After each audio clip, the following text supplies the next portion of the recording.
Selamat sore Sobat Azana semuanya, kembali lagi di Ruang Inspirasi setelah cukup lama kita berhibernasi.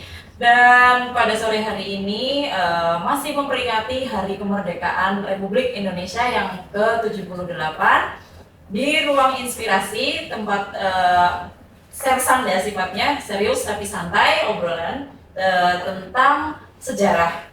Dan di suasana sore hari ini saya ditemani beberapa tokoh.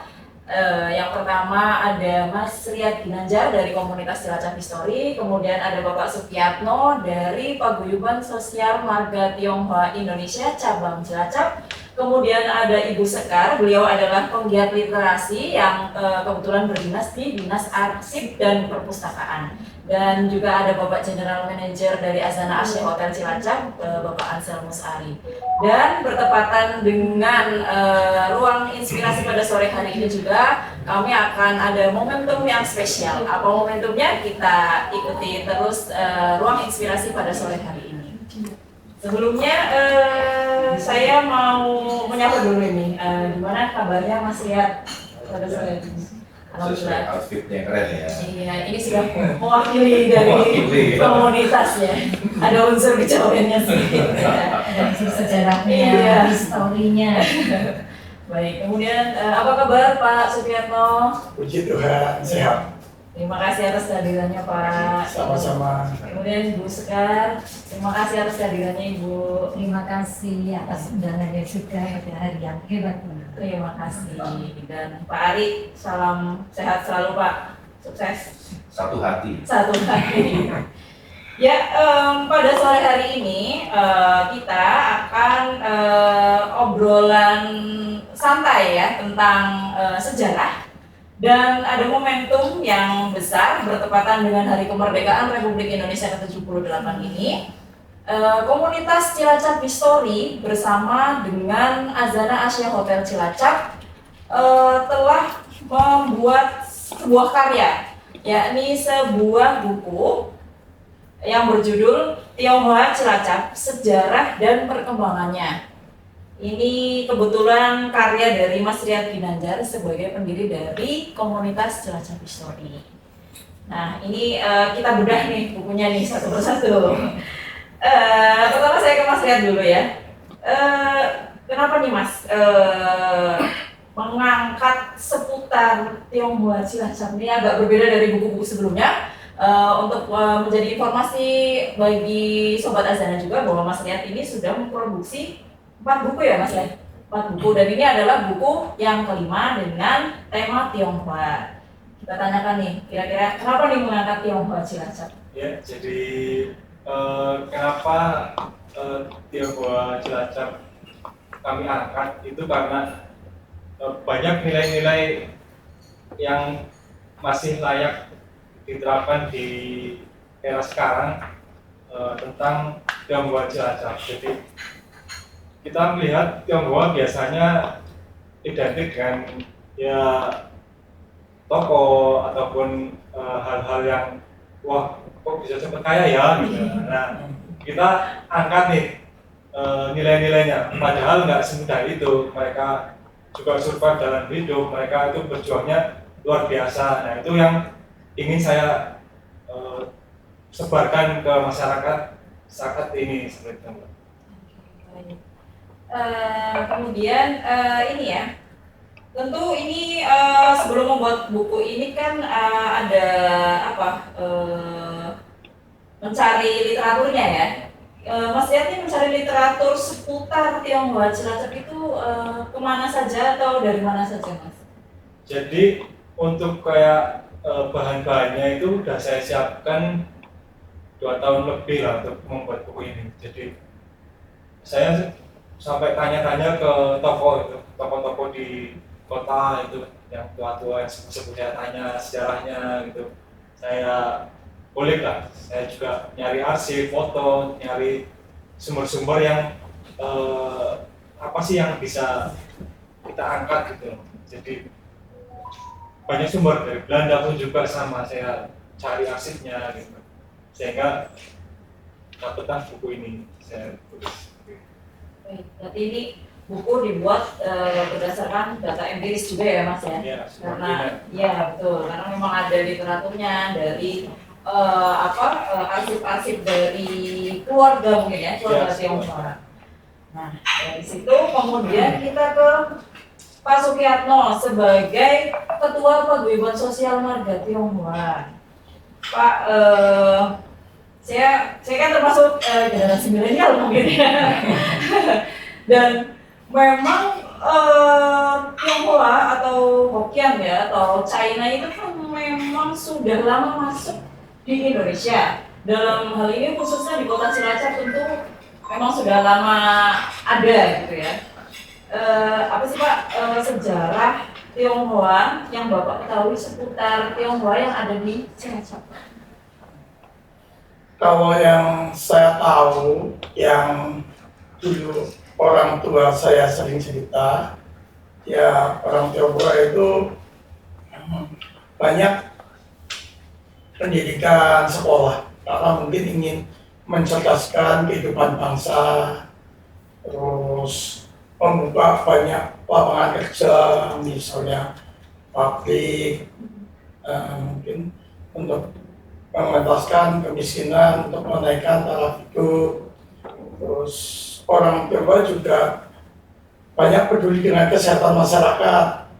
Salah satunya memfasilitasi kayak ambulan dan lain-lain ya. Terus yang saya tahu orang tua saya juga pernah sering kita kalau orang tua memang senang berbagi, dan itu sesuai dengan yang Mas Liat tulis. Jadi waktu saya baca bukunya Mas Liat, itu saya kayak memori lama terduga lagi. Oh ternyata sama yang dulu orang tua saya ceritakan dengan apa yang tertulis di bukunya Mas Liat.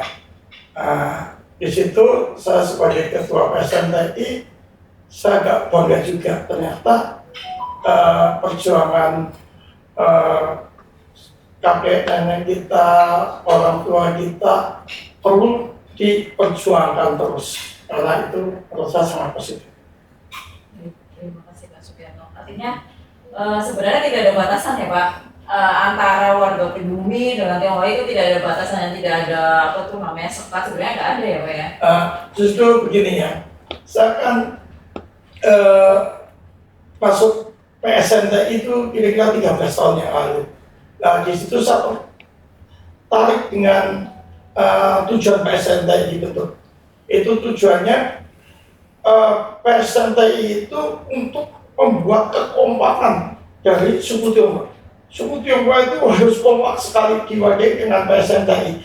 Tapi dengan kekompakan orang Tionghoa itu bukan kita mau bergaya, mau menunjukkan kekuatan, bukan. Justru kalau kita kompak tujuannya untuk merangkul dari semua etnis, semua suku, semua golongan, semua agama.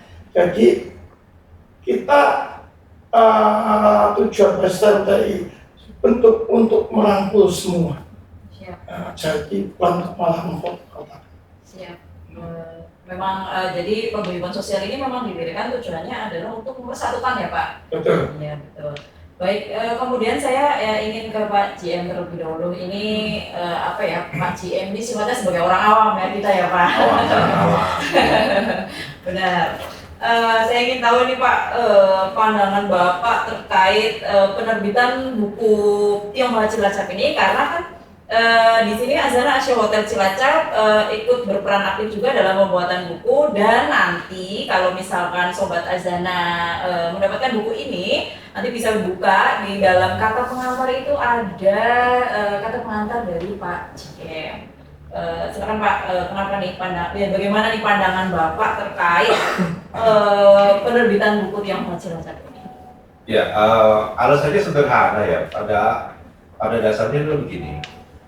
Pertama, saya mengapresiasi ada anak muda itu menulis sejarah. Itu yang sudah sampai ratusan tahun yang lalu. Ya, yang notabene sekarang kita jarang banget lihat anak muda ngomong soal sejarah, ya kan? Yang kedua, saya sendiri ketika ada di Cilacap ini, saya tuh mau cari sejarah aslinya Cilacap itu sulit sekali. bahkan sampai makanan aslinya itu saya cuma ketemu berkecap, dages, terus kemudian mendoan. Itu pun juga mungkin sudah umum. Ya kan? Padahal di Cilacap ini ya sebagai kabupaten terluas dari 29 kabupaten ini punya potensi yang sangat bagus. Gitu. Bahkan saya kemarin sempat brainstorming juga nih sama Mas Rian ini. Mas, habis masyarakat Tionghoa ini yang kita munculkan ini mungkin kita bisa olah lagi dengan data-data empiris ya yang kita bisa sharekan kepada masyarakat luas bahwa Cilacap itu punya sesuatu yang selama ini perlu kita sharingkan, apalagi yang punya nilai sejarah. Ya sebagaimana kita tahu bahwa suatu bangsa itu kan hancur kalau sejarah itu dihancurkan juga gitu kan, dia tidak akan bisa berkembang.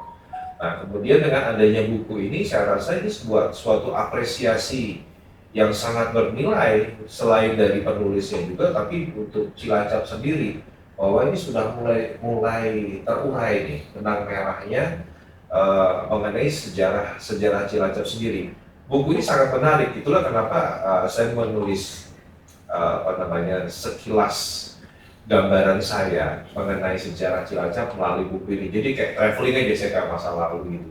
Oh ternyata berdirinya Cilacap itu ya mempunyai nilai-nilai yang sangat penting yang belum tentu orang Cilacap itu tahu. Ya, kita mulai nih dari sejarah masyarakat Tionghoa, ya kan, yang ternyata kontribusi juga sangat besar sekali. Dan ini wajib diketahui sebagai jejak sejarah yang harus kita tahu berdirinya kota Cilacap ini sampai dengan kota industri yang sangat besar ini. Dan kebetulan masih ada komunitasnya juga, Pak Sujiarto mewakili komunitas Tionghoa, terus Ibu jadi penggiat literasi, Mas Rian sebagai peneliti dan penulis. Kalau saya ini kan hanya penikmat ya. Penikmat sebuah literasi yang sudah berkembang, digali pada masa lalu, data-data empiris, akhirnya kita bisa ngerti. Dan akhirnya kita juga bisa men-sharingkan kembali nilai-nilai sejarah. Paling tidak pandangan saya seperti itu secara umum. Ya, secara umum. Terima kasih Pak Adi. Kemudian saya ingin beralih ke Bu Sekar, Ibu. Bu Sekar ini kan di sini katakanlah sebagai pemerintah ya, dalam hal ini beliau adalah penggiat literasi dari Dinas Arsip dan Perpustakaan.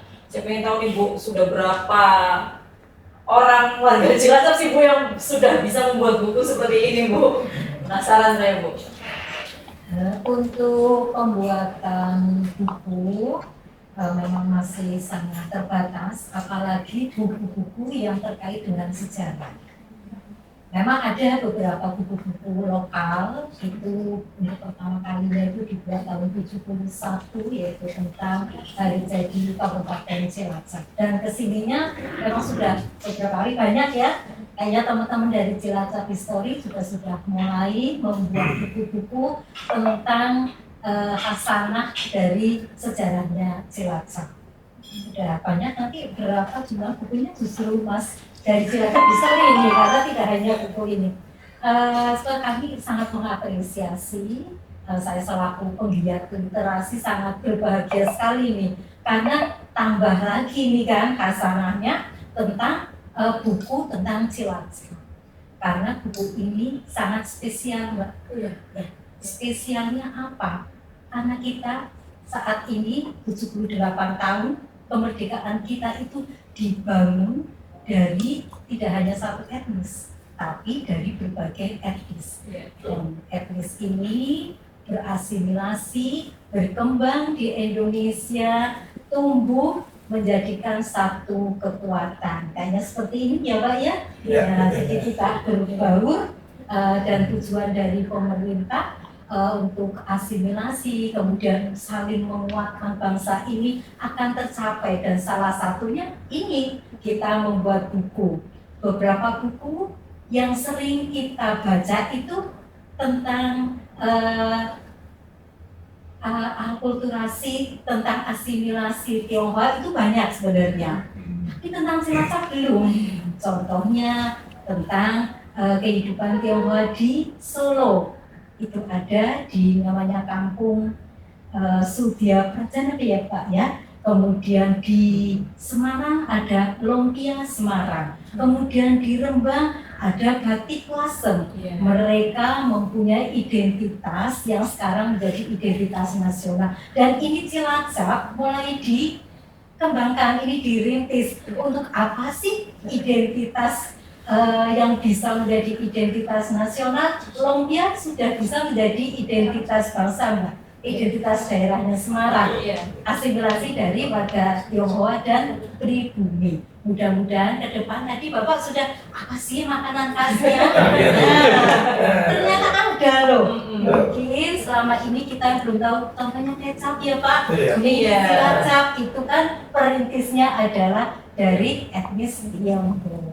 Pada awalnya tahun 14 ya Pak. Itu ada nama khususnya nggak Bu ya, kayak kue lumpia itu? Ada nama khususnya nggak yang di Cilacap? Kalau di Cilacap memang bukan lumpia ya, karena kalau lumpia memang Enggak, khasnya contohnya dari seperti itu. oh iya, Kalau di Cilacap ada contoh nggak? kalau di Cilacap kayaknya makanan yang merupakan hasil pembauran antara pribumi dengan itu ya kecap, kemudian mie. Karena sebelum kedatangan dari bangsa Tionghoa ke Cilacap, ke Indonesia dan ke Cilacap, kita belum mengenal kecap. Kemudian produk turunannya apa ya Pak ya, hasil selain kecap itu, kemudian mie, ya itu kan, itu merupakan produk-produk hasil asimilasi dari dua budaya yang sudah lama berkembang, dan kecapnya sampai sekarang saya rasanya belum bisa tergantikan rasa kecap yang dari Memang produksi aslinya di Cilacap. asli. Iya, desa Blekok ya. Iya, nah, mungkin Kecap Bapak apa bisa namanya? Kecap Blekok. Sekarang sudah jadi Iya. Guntur kalau nggak salah Pak. Iya. Ganti nama? Iya, ganti Iya. nama jadi Guntur. Hanya ganti nama saja. Iya, tapi tempatnya masih di tempat yang sama. Iya. Yang di Ayani itu ya. Iya, iya. Itu mesti cari sejarahnya, rebranding dari Iya. tadi kecap Blekok, Blekok itu jadi Guntur sekarang kan. Iya. Pasti ada reasonnya kenapa di rebranding seperti itu kan.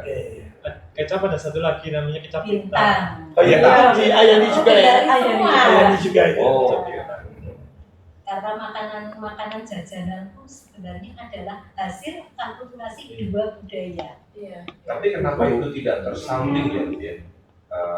Yang tadi Ibu sampaikan dari kecap, terus kemudian ada beberapa makanan yang terjadi asimilasi itu tadi, ya kenapa nggak berkembang?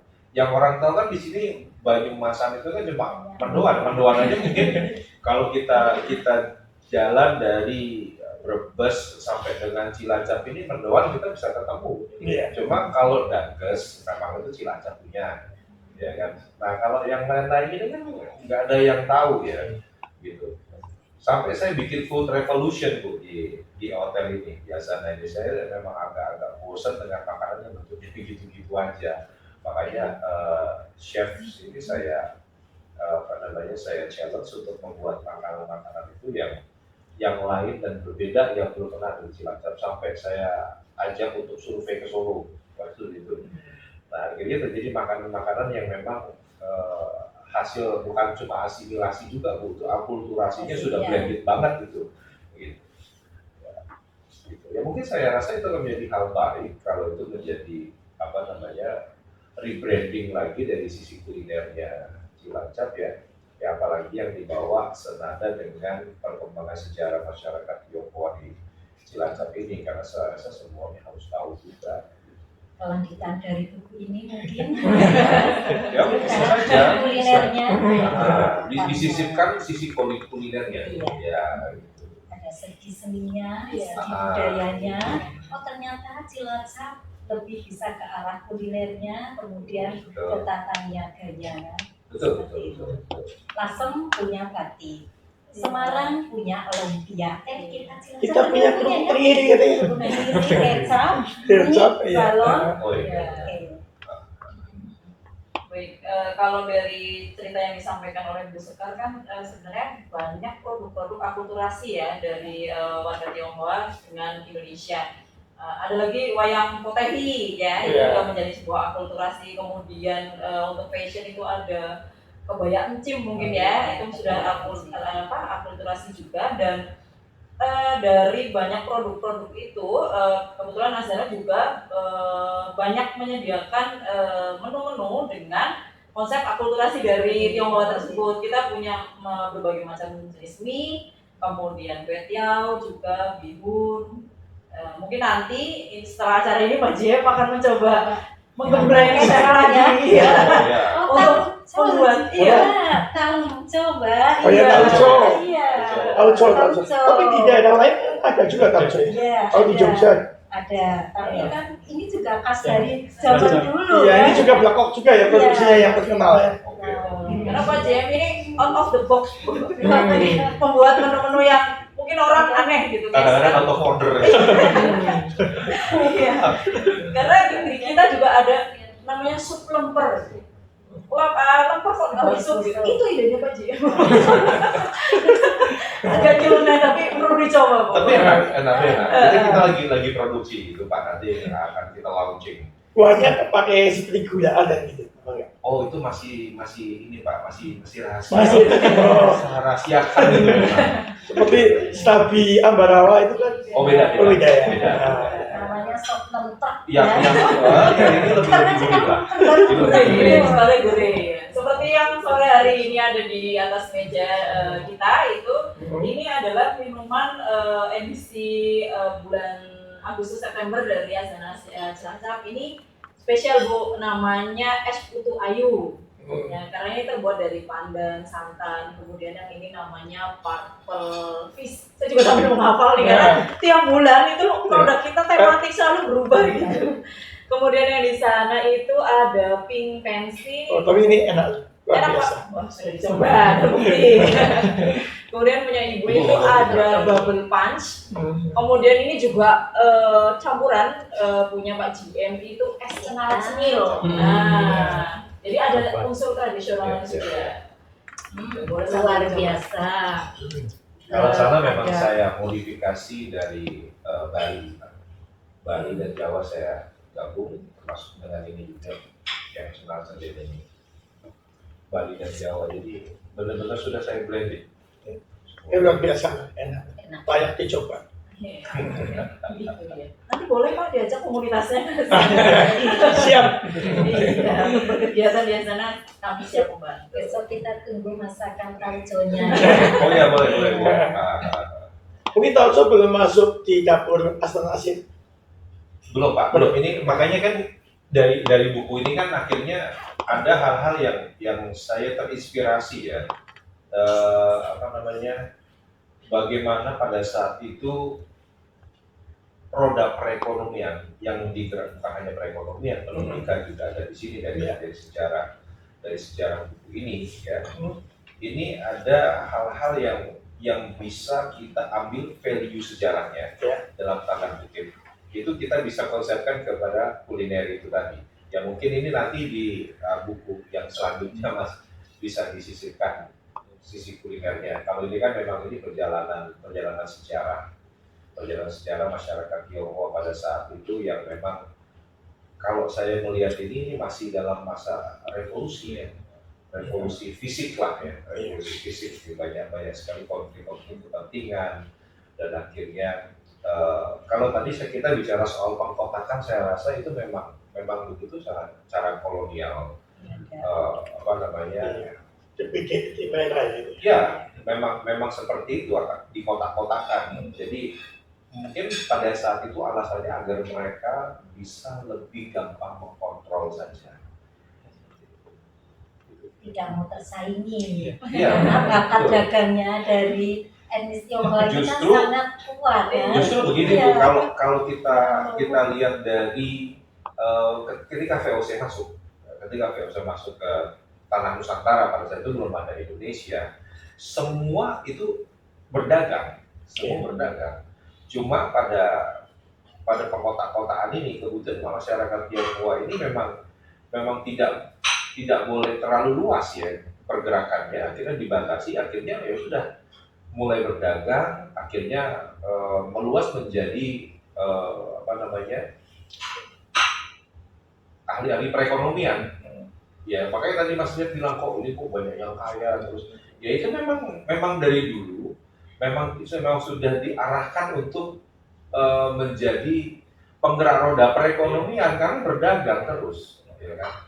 Mau masuk ke sebuah instansi itu tidak boleh, ya kan? Mau masuk sini tidak boleh, ya sudah berdagang saja, iya kan? Memang itu pada saat itu yang bisa dilakukan adalah ya memang berdagang. Itu akhirnya kalau sekarang menjadi tambah besar dari perniagaan masyarakat Tionghoa ya, saya rasa runtutannya dari sini, begitu. Jiwanya memang sudah pedagang dari Iya. gennya sana ya. Ya pada saat itu semua etnis, Iya. semua etnis Bu, kalau tidak di kotak-kotakan seperti itu semuanya berdagang semua. Cuma awalnya saya pernah mendengar untuk etnis Tionghoa pada saat zaman kerajaan ya, zaman kerajaan Majapahit, Kecamatan Oke, itu. berarti sudah ya. masuk ke 100 tahun yang lalu ya. Iya, ternyata perdagangan etnis Tionghoa itu adalah yang di barang dagangannya itu adalah barang-barang mewah karena kebutuhan dari para bangsawan pada saat itu kan sutra, kemudian porselin, berarti barang-barang mewah. Nah, setelah berakulturasi dengan pribumi, dagangnya sudah tidak hanya barang mewah tetapi ke seluruh kebutuhan ya, baik kebutuhan pokok maupun kebutuhan tadi ternyata kulinernya setelah berakulturasi. Dulu kayaknya pakai barter ya Bu ya, kita ditukar sama rempah-rempah gitu ya. Ada hasil bumi lah. Baik, selanjutnya saya mau ke Pak Sukyatno lagi nih Pak. Pak, gimana sih Pak pandangan Pak Sukyatno sebagai ketua paguyuban di sini terkait perkembangan Tionghoa di Indonesia dalam hal ini khususnya di Kabupaten Cilacap Pak? Perkembangan orang Tionghoa di Cilacap, terutama yang tergabung di PSMTI, memang kita banyak kegiatan sosial sekarang, terutama setelah masuk masa pandemi kemarin, kan secara ekonomi mungkin kita menurun, banyak orang yang kehilangan pekerjaan, jadi kita banyak sekali melakukan kegiatan sosial, ada bagi sembako, bagi nasi, membantu rumah yang tidak layak huni, mengobatkan orang sakit, membantu orang yang mau sekolah tapi nggak punya dana. Dan yang kita lakukan dalam membantu, kita tidak pernah melihat suku, agama, ras, dan golongan. Kita bantu karena mereka butuh bantuan.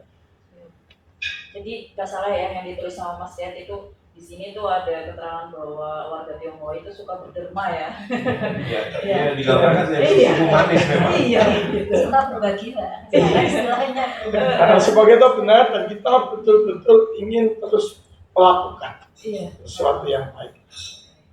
Baik, terima kasih. Kemudian apa nih Pak harapannya Pak Sukyatno terkait apa ya hubungan ke depan warga Tionghoa dengan warga Indonesia seluruhnya? Setelah saya baca bukunya Mas Riyad Kinajar itu, di situ memang dulu ada sejarah bahwa orang Tionghoa ada konflik dengan warga pribumi. Nah itu bisa pelajaran kita untuk kita memperbaiki hubungan antar etnis, antar ras ini. Jadi kita berusaha membuat kita warga Tionghoa sama orang Tionghoa itu kompak. Karena kalau kita kompak merangkul etnis lain, suku lain, agama lain atau golongan lain, itu menurut saya sesuatu yang mudah. Yang penting kita di dalam kompak dulu. Baik, terima kasih Pak Sukyatno. Kemudian saya pengen tahu nih ke Mas Riyad nih, kesulitannya apa nih Mas waktu membuat buku ini? Iya, Kira-kira nih. Kesulitannya yang pasti karena saya bukan orang Tionghoa, untuk bertanya ke orang-orang Tionghoa mungkin ini ngapain sih, dan buat apa, gitu kan. Akhirnya dengan saya punya arsip dan data-data sejarah Tionghoa yang masa lalu itu, malah mereka kaget. Wah ini malah dapat dari mana, gitu kan. Oh lebih lengkap. Iya, malah ini foto mbah saya ya kan. Akhirnya dari situ mereka terbuka. Jadi dari yang tadinya nggak kenal malah jadi akrab sekarang. Jadi mereka malah membantu gitu. Ini mas saya punya silsilah dari Tiongkok sana langsung gitu. Bisa buat masnya untuk disimpan di arsip gitu. Malah mereka menawarkan ke saya. Terus ini saya punya foto-foto bapak saya daripada nggak kepake dipegang aja. Nah, Sangat sukarela ya. iya malah dari yang tadinya kesulitan sekarang malah mudah. Jangan lupa sikap sekarang teman. Tidak kenal. Besti banget ya. Besti banget. Besti banget. Kemudian Mas Riyad, apa nih harapannya Mas Riyad setelah penerbitan buku kelima terkait Cilacap Siswawi ke depan? Ya, kalau harapannya dari kita sih nggak muluk-muluk, pinginnya ya secara Tionghoa di Cilacap nilai-nilai semangatnya bisa tertular untuk generasi muda. Karena ada satu ketakutan VOC Belanda waktu itu antara bersatunya Tionghoa dan pribumi masyarakat Jawa, dan VOC sangat ketakutan waktu itu. Nah, dari sejarah itu kita kan belajar ya, bahwa jika kita bersatu dengan masyarakat Tionghoa dengan masyarakat yang lain, maka kekuatan itu bisa menjadi benteng kita untuk dari serangan luar ataupun kemajuan negara Indonesia. Itu dari situ bisa bermulai. Dan ini kabarnya bukunya akan dibagikan ke anak-anak sekolah ya Mas? Ya, kita rencana bersama Azana itu membagikan buku ini untuk sekolah-sekolah. Kenapa ke sekolah nggak masyarakat umum? Karena di sekolah itu anak muda, anak generasi yang kelak akan memegang negara ini. Ya, kita harapannya mereka mempunyai nilai-nilai sejarah, mempunyai nilai-nilai luhur. Akhirnya mereka bekerja sesuai dengan nilai leluhur kita. Iya, mudah-mudahan ini memberikan memberikan warna baru untuk pendidikan kita ya. Iya, kalau warna baru jelas, karena kan ini kayak kita nih nyambungin tali yang sudah putus kan. Jadi ini bagian salah satu warna untuk bisa melengkapi sejarah yang selama ini terputus entah kemana. Ya datanya kan macam-macam ya, kebanyakan sejarah kita kan datanya ada di Belanda, ada di Prancis atau daerah Eropa lainnya yang pada saat itu kolonial pada saat itu orang sekutunya kan sudah mengambil data-data itu. Saya mau ke Bu Soekarno. Kemudian bagaimana nih dukungan pemerintah dalam hal ini dari Dinas Karpus terkait buku, terutama buku Mas Riyad ini ke depan dari dinas peran sertanya itu akan seperti apa, dan bagaimana Ibu dari bidang literasi meningkatkan minat baca, karena sekarang orang itu lebih senang yang singkat ya, karena terbiasa melihat media sosial kan sifatnya singkat-singkat, Twitter dan lain-lain, Instagram gitu, itu kan membaca sepersekian detik ganti gitu. Itu mengurangi minat baca orang terhadap buku yang sebenarnya malah lebih empiris mungkin ya kadang-kadang daripada yang ada di media sosial. Kalau dari saya selaku penggiat literasi, bagaimana sih menggerakkan minat baca dari tadi generasi Z ya, apalagi kalau bacaannya tentang sejarah, ya, itu memang agak susah.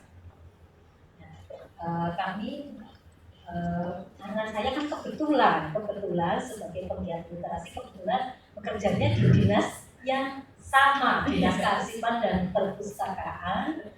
Di dinas kami kemarin ada lomba pembuatan film dokumenter tentang sejarah Cilacap. Jadi sudah hampir 3 kali kita mengadakan. Yang pertama itu temanya itu tentang sejarah perkembangan dari Cilacap. Kemudian ada kearifan lokal. Kemudian kemarin kita juga khusus tentang sejarah. Yang ketiga, kami kemarin tahun 2023 ini temanya adalah tentang perkembangan industri di Kabupaten Cilacap. Dan kalau kita bicara tentang perkembangan industri, tidak hanya perkembangan industri besar, tetapi ada industri kecil. Jadi tidak hanya sekedar anak-anak diajak suruh baca-baca, tapi mereka terlibat dalam pembuatan film. Dan alhamdulillah bagus-bagus ternyata anak muda Cilacap untuk membuat film tentang sejarah Cilacap, dan ternyata luar biasa. Itu bisa diakses di mana? Apakah ada linknya? Ada di websitenya Dinas Kampus juga bisa. Besok kebetulan kita ada pameran expo, bisa kita melihat daftar film apa saja sih yang bisa diakses nanti di pameran expo yang Cilacap juga ada. Nah seperti itu, jadi pandangan kami dari penggiat literasi seperti itu, tidak hanya dipaksa membaca, tapi mari kita berperan dengan dari buku bacaan ini untuk membuat film. Bisa juga membuat blog. Atau mungkin saya kurung saran Bu, dibuat, ini sekarang lagi banyak nih Bu yang membuat cerita-cerita sejarah melalui artificial intelligence. Nah, mungkin itu bisa dimulai juga di Cilacap. Jadi kita bisa melihat, bayangin zamannya, kalau Ibu tadi nyebut Majapahit, dia wajahnya tidak ada aslinya gimana, ya kan? Terus ribuan itu seperti apa gitu. Ya ini sekarang lagi banyak nih Bu, kalau kita lihat di YouTube itu banyak cerita-cerita sejarah yang sudah dituangkan kepada artificial intelligence. Dan ini menarik sekali. Saya rasa ini juga akan bisa lebih dikembangkan lagi di Cilacap selain tadi yang sudah dilakukan. Ini mulai diolah kembali ya. Karena kadang-kadang kan begini, kita melihat ekspektasi setiap orang berbeda-beda. Ya, ada yang senang baca, ada yang senang audio, ada yang senang visual, gitu. Nah ini mulai dirunutkan benar-benar cerita zaman dulu terbentuknya masyarakat Cilacap itu seperti apa. Kalau perlu pun dari zamannya terbentuknya Sandil dari Gunung Selok. Ya itu kalau digali ceritanya menarik juga, sampai dengan mulai kepada sejarah revolusi fisik ini, terbentuknya negara Republik Indonesia. Kita bisa cerita secara humanis juga, begitu. Ya mungkin nanti bisa diproyekkan. Mungkin nanti Mas Nia punya penggiat pembuat artificial intelligence-nya gitu ya. Jadi kayak cerita yang kemarin Mas sampai Kuncen. Kuncen itu, ya. Itu sekarang nggak ada yang bisa baca tulisan Jawa kami ya. Sanskerta itu begitu. Nah ini punya empu, namanya empunya siapa saya nggak tahu ya. Itu menarik gitu. Ini bagian dari literasi zaman dulu yang harusnya memang anak-anak sekarang tahu gitu, sejarahnya seperti itu. Dulu, sekarang, dan yang akan datang. Kemudian saya mau ke Pak Ari. Ini harapannya Pak Ari sebagai orang awam ya Pak? Awam banget. Terkait sejarah, harapannya apa nih Pak? Sekaligus closing statement tentang kerjasama kita ini dengan Mas Dian Ginanjar dari Komunitas Cilacap History untuk disampaikan ke Sobat Azana pada sore. Ya, kalau harapan saya sederhana. Kenapa Azana ini saya desain berbeda tidak seperti hotel-hotel 15 atau 10 tahun yang lalu, bahwa di sini akan menjadi sebuah ruang inspirasi. Semua orang bisa mengeluarkan ide-idenya, mengembangkan, dan sebagai suatu wadah komunikasi. Itu pertama. Kedua, kita mencoba untuk menggali kearifan lokal, ya, baik dari sisi kuliner maupun kultur dari Cilacap ini, gitu kan. Tugas dari hotel atau tugas dan kewajiban dari hotel itu adalah menyuarakan nilai-nilai kearifan lokal di daerahnya masing-masing. Kebetulan ini sekarang ada di Cilacap. Jadi ya kita buat hal-hal seperti ini sebagai bentuk bagian dari model komunikasi. Kan sekarang ini orang-orang lebih cenderung melihatnya itu dari sisi digital. Nah, komunikasi digital inilah yang harus kita kembangkan. Dan dari hal-hal seperti ini kita juga pernah berbicara mengenai pendidikan, UMKM, kemudian dari dinas ketenagakerjaan dan lain-lain. Nah, disinilah ruang kita untuk bisa menyuarakan itu. Saya rasa itu akan menjadi hal-hal yang sangat efektif dan positif yang seperti saya sampaikan tadi, tidak semua orang senang baca, ada yang visual, ada juga yang audio. Karena kalau kita lihat dari data yang sering saya olah atau saya research itu, penggunaan digital itu sangat tinggi dari semua platform, yang nanti ujung-ujungnya juga nanti seperti saya bilang tadi akan mengarah kepada sebuah domain digitalisasi dan artificial intelligence. Tapi itu perlu Mas, kita buat ini nih secara secara artificial intelligence ini pasti sangat menarik. Itu harapan saya sih begitu. Semua anak muda harus paham sejarah, Ya Pak. ya, biar tidak terputus mata rantai. mata rantai ya. Kadang-kadang kita mesti tahu Bu MA siapa kita nggak ngerti, cuma tahunya sampai bapak, kakek, dan buyut selesai. Yang selanjutnya nggak ngerti, gitu, ya kan? Gitu kira-kira. Baik, terima kasih Pak Ari. Kemudian Mas Riyad nih, gimana nih kalau misalkan ada sobat di sana yang ingin mempunyai buku Tio Moe Cilacap Sejarah dan Perkembangannya? Bisa diikuti di Instagram Cilacap History. Nah, bisa diikuti di Instagram Cilacap History atau nanti bisa juga update dari Instagram Mazana Nasional dan Cilacap. Dan kiranya cukup sekian acara obrolan sersan serius tapi santai di ruang inspirasi Azana Nasional dan Cilacap bersama dengan tokoh istimewa kita pada sore hari ini. Terima kasih Bu Sekar atas kehadirannya. Terima kasih Pak Sukiyatno. Terima kasih Mas Riyad Ginanjar juga dan Pak Ari. Terima kasih. Nantikan ruang inspirasi berikutnya dengan tema yang berbeda di ruang inspirasi Azana Asyik Hotel Cilacap. Selamat sore, terima kasih.